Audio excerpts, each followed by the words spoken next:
Thank you. I have a few remarks today, first I want to personally shout out A-Leaf's own Tobe Nwigwe, who was featured on the BET Hip Hop Awards last night. And so District F was on the main stage. So I want to give him a shout out. And just to bring back to your remembrance, we acknowledge him and his team for their work they were doing around COVID-19 response.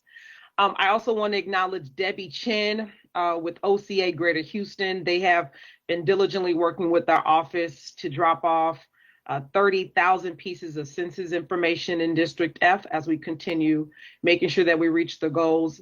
So I appreciate the housing department as well for providing those CDC orders in multiple languages. So as they're receiving census information, they're receiving the CDC moratorium document that they could initiate with their landlords. I want to just acknowledge them publicly. Also, registration is still open for our youth-led conference on public safety. We're really excited for our growing list of panelists, participants, and sponsors. They're going to continue the conversation that they initiated earlier this year. We have a strong lineup with representatives from March for Our Lives, Black Lives Matter, the Urban League, University of Houston Downtown, Prairie View, Houston Justice, and more. Council members, please share and encourage. You don't have to live in District F. This is a conversation for all of our young people during this time. So hopefully they register and enjoy the dialogue. Also, our team attended the A-Leaf Westwood Neighborhood Support Team meeting, appreciative of the action plan that will be released, and Abraham Zarilla in the planning department has been diligent in managing all of the moving pieces in our community to make sure that we have some action items.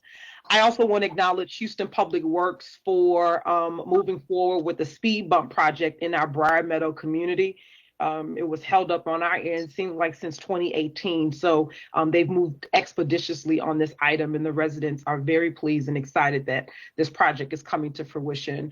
And I also want to close with remarks around and remembrance and acknowledgement of Mareja Pratt, the 16-year-old sophomore at A-Leaf LSIC that was shot earlier this week due to a social media feud. So West Side Division for HPD, we have one of the largest beats in the city, and we are actually a beneficiary of the $4 million investment for crime prevention. And I just want to acknowledge Commander David Angelo and all of his work and his team's work around that. It is disheartening to know that as a violent crime, particularly homicide and burglary, continues to go up, that this is happening. And I understand COVID has all of us under stress, but social media is not real, right? And young people should not be dying because of a social media post. It's all an illusion. And so this young woman has lost her life in front of her family members. And so now that's another trauma that we all have to deal with. So please just lift that family up in prayer,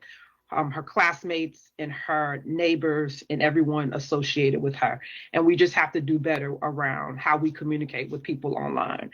That concludes my remarks. So thank you so much.